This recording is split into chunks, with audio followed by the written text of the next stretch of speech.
কোরআন সুন্নাহর কথা ঠিক বললেও ঠিক, না বললেও কি ঠিক কিনা বলেন? মাশাআল্লাহ। আচ্ছা, পশ্চিমারা তাদের দর্শনটাকে বাস্তবায়ন করার জন্য, যে আমরা চোখে যা দেখি তাই বিশ্বাস করব, এর বাইরে কিছুই বিশ্বাস করব না, এই দর্শনটাকে সাবিত করার জন্য এবং আমাদের যে গায়েবে বিশ্বাস, অদৃশ্যে আমরা বিশ্বাস করি, এটাকে এলিমিনেট, বাতিল করার জন্য এই শব্দ দুটো চালু করেছে। যখন আপনি বলবেন আমি বিনা বাক্য ব্যয়ে আল্লাহকে বিশ্বাস করি, মালায়েকা বিশ্বাস করি, নবী রাসূল বিশ্বাস করি, পরকাল, কবর, আযাব, জান্নাত জাহান্নাম সব বিশ্বাস করি, তারা আপনাকে বলবে আপনি ধর্মান্ধ। কারণ আপনি অন্ধভাবে বিশ্বাস করছেন। তো আপনি অন্ধভাবেই বিশ্বাস করছেন। তো আপনি কি প্রমাণ করতে পারবেন জিন জাতির অস্তিত্ব?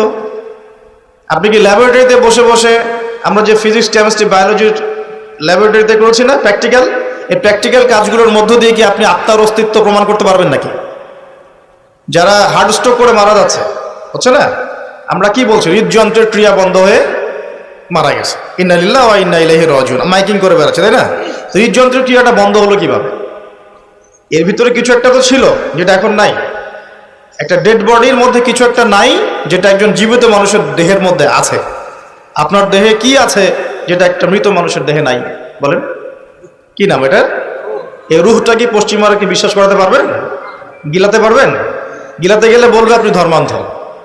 কথা বোঝার চেষ্টা করেন কেন তারা শব্দগুলো ছড়িয়ে দিয়েছে। আর যখন আপনি এই মৌলিক বিষয়গুলো মেনে চলবেন, তখন আপনাকে বলবে মৌলবাদী হয়ে গেছে। অথচ এই মৌলিক বিষয়গুলো মেনে না চললে কিন্তু আপনি মুসলিমই হতে পারছেন না।